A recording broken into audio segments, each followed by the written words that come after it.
So an article in Sidley measured the household income versus the household expenditure of an average Singaporean family. So the average Singaporean family spends about $2,500 every single month for your necessities, for your mortgage, for your bills, for your utilities, for your insurance. This number might not be staggering, but what happens next is that if you look at the quintile and you look at the lower end of the spectrum, where you have the 1st to the 20th quintile, these are the people who are not earning enough to sustain their expenditure every single month. But compared to their counterparts in the 80th to the 100th percentile, these are the people who are earning 10 times more and they're spending 3 times more every single month. So in this video, we're going to figure out how you're able to reduce your expenditure every single month and to give you some additional cash flow at the end of the month.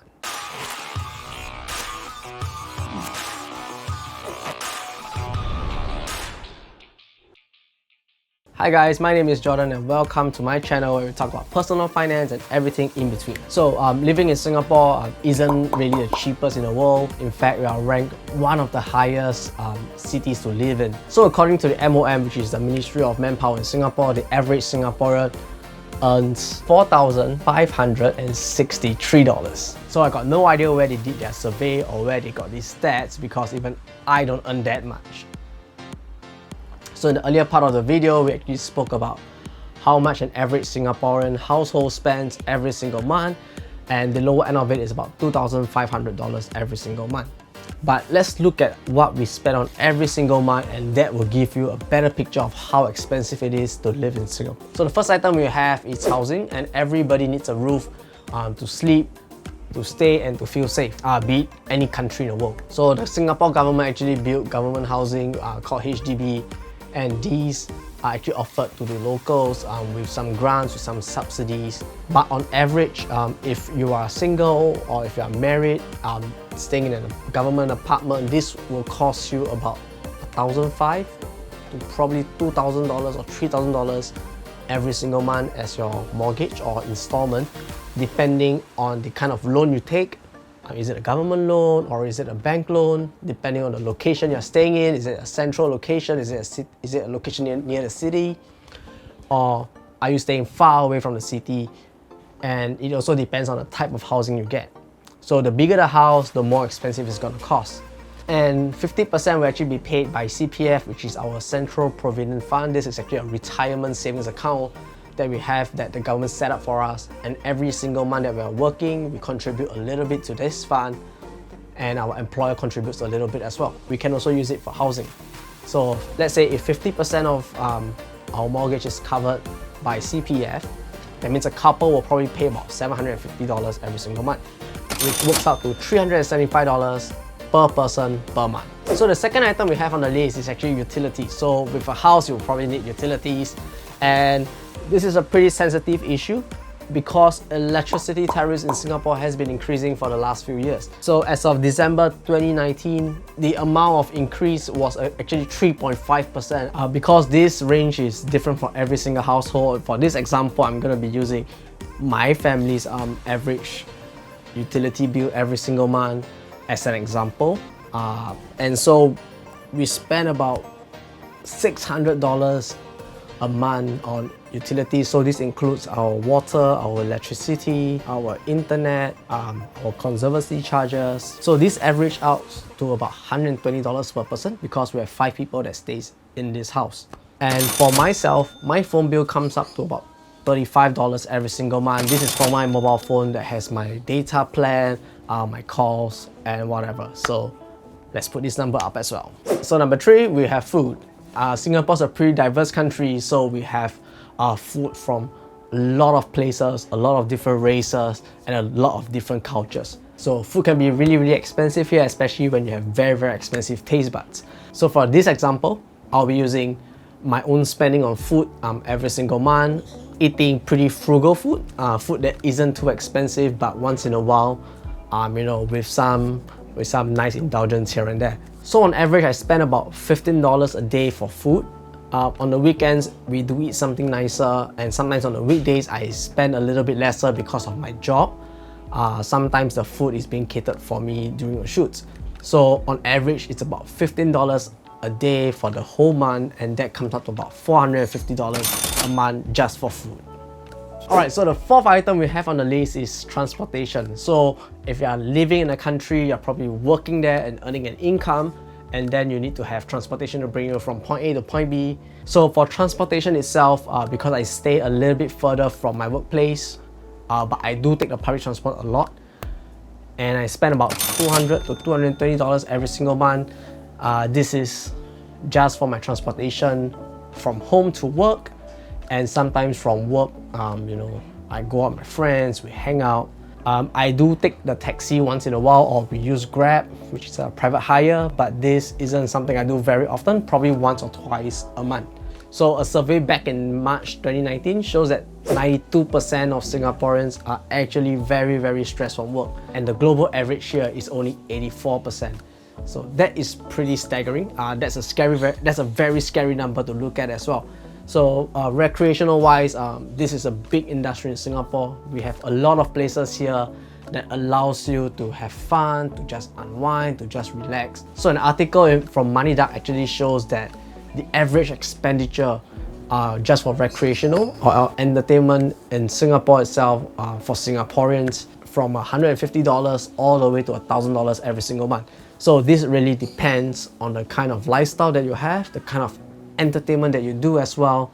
So it varies from person to person, and the median for this is actually $450. So this actually includes your gym memberships, your bubble tea, your movie tickets, your date nights, your drinking nights, all that fun stuff that you do during your free time or the time that you use to unwind after work. So last but not least, we have the last item on the list, which I think is pretty crucial, and this is called insurance.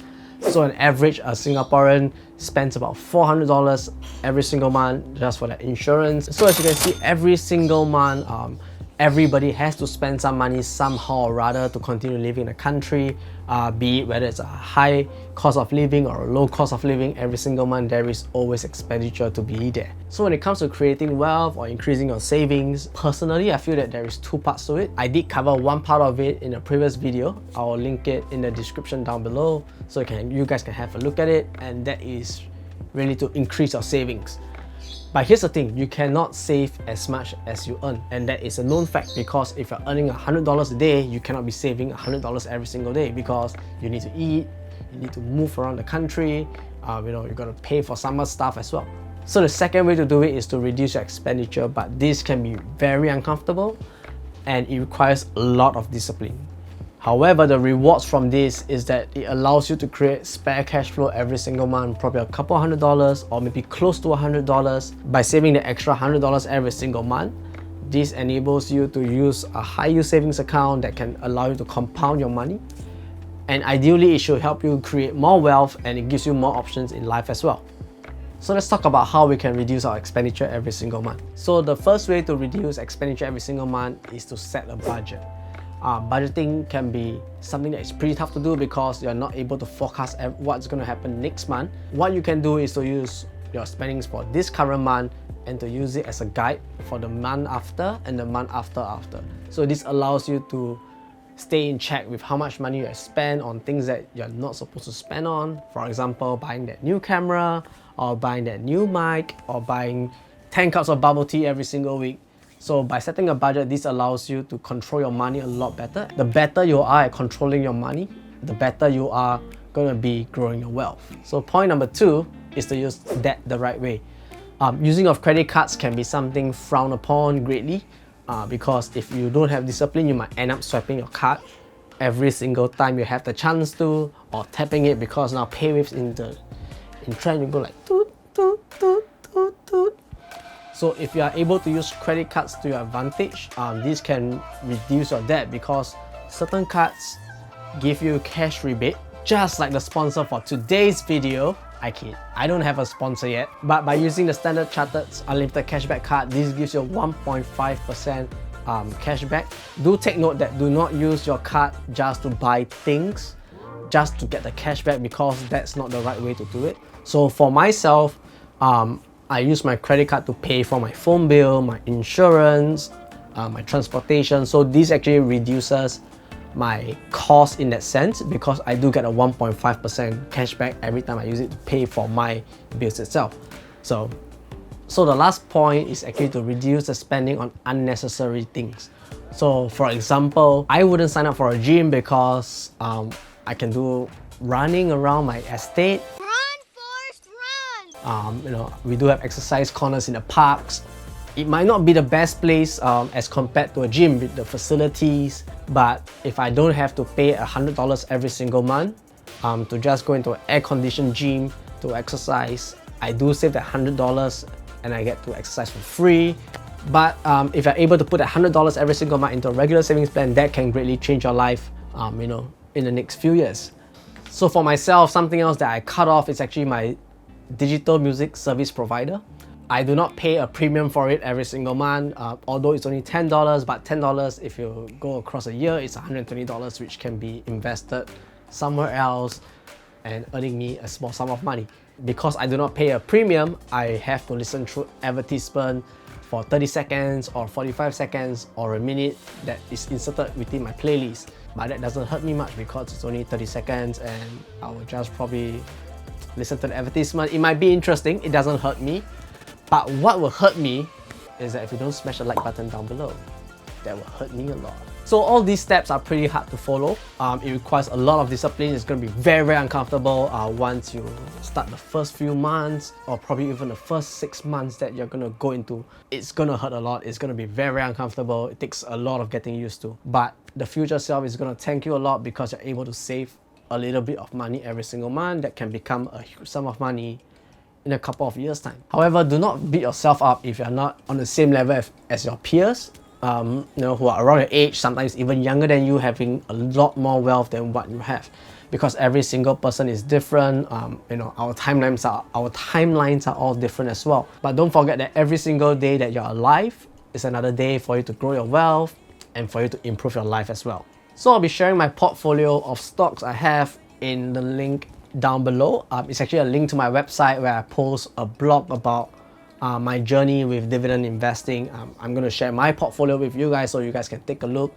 These are all going to be in charts, in graphs, so it's easy for everyone to understand because I'm a picture learner and watching charts and bar graphs gives me a lot of confidence and it makes me feel like, yes, I understand every single thing and not just a word. So I do hope that this video has given you confidence in coming along your own personal finance journey in terms of investing or saving more money or growing your wealth. So if you have any tips on increasing income or reducing your expenditure, do share it with me in the comments down below. Let's have a discussion. If that helps you, it will probably help other people as well.